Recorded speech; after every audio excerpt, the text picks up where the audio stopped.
Salam, əziz və hörmətli Azərbaycanın dəyərli oğulları, dəyərli xanımları, analar, bacılar. Baxın, mən sizə bu günlərim nəyi tanış edəcəm. Ağdam-Hindarx yolu, Ağcabədidən Hindarxa gedən Ağdam yolunda görün vəziyyəti. Baxın, 2 ildir bu yol bugündədir.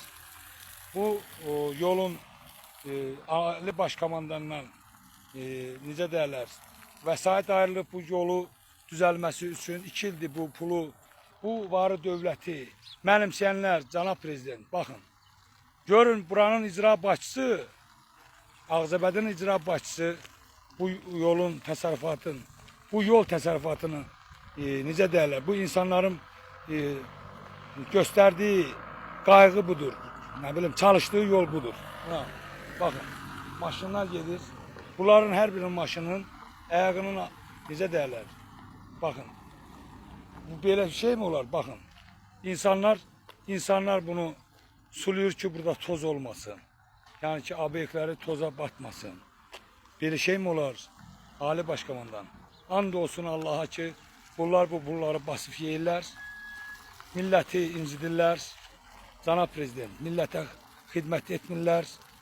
Və Ağcabədi rayonu icra başçısı tərəfindən görülən işlər budur.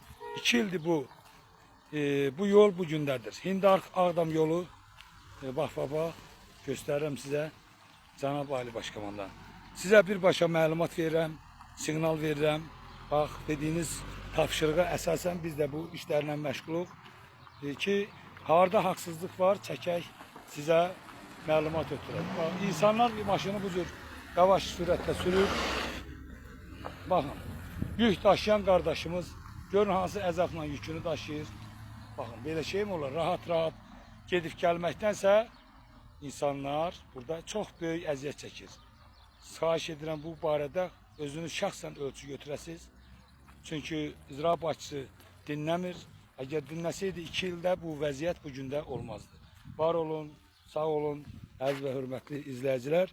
Üç qardaş proqramın şəhid qazi veteran ailəsinin adından cənab prezident sizə xahiş edirəm ki, burada bu şəhərdə Qəhrəmanlar diyarı Ağcabədi rayonunda yaşayan hər bir kəs çox narazıçılıq edir. Bu yol barədə rahatçılığı yoxdur.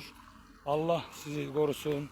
Baxın, belə şey mi olar? Bax, suyu görürsün, yağmanın elə olub bəllidir. Bu insanlar burada necə bu rahat geçsin? Bax, bu belə şey mi olur? Görün, quyunun dərinliklərinə baxın. Belə olmaz axı. Belə olmaz. Bu pulu basıb yeyirlər. Siz bu suyu nəyə görə suluyorsunuz qardaş? Suluyorsa ki toz olmasın. Evet, suluyuruq ki yol toz olmasın. Nə qədər, neçə ildir bu vəziyyətdədir bu yol? 3 ildir. Ücə 3 il, mən hələ 2 il bilirdim. Yo, 3-cü il yaptı. 3-cü illərdir, yol bu gündədir. Yol bu gündədir. Hə. Maşınlarımız xarabdır. Hə. Gedib gələ bilmirik. Və icra başçısı buna heç görə köməklik göstərmir. Eləmir. Skoru çağırırıq, gəlmir. Skoru da gəlmir. Gəlmir. Niyə? Çünki yol xarabdır. Yol xarabdır. Gələ bilmirəm deyir. Maşınım xarab olur. Hə. Olsun deyir, cənab prezidentimiz verir. Gedə bilmirəm deyir. Qardaş, maşın xarab olur.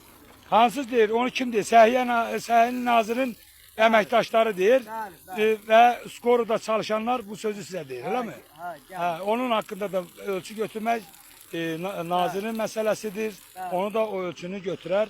Skoru hara çağırılır, ora getməlidir. Ambulans hər tərəfdə olmalıdır. Baxın, elə fakt görsəniz ki, vətəndaşlar çox əziyyət çəkir və getdiyi yolu baxın. Görün, dərə-dürə ilə. Belə olarmı? Su səpilir, hamma səpilmir. Vallahi qırılırıq, evə işləyə girə bilmirik. Bunu da siz suluyorsunuz ki eviniz toz olmasın. Bəli, bax, evlər, məktəb, Məktəbin yanı. marketlər, hamısı baxın. Təcili olaraq cənab prezident bu haqda məlumat veririk sizə. Xahiş edirik bu Ağcabədi rayonu icra başçısı təmiz özünü itirib. Bunun haqqında bir məlumat sizə verirəm. Xahiş edirəm bu haqda ölçü götürəsiniz.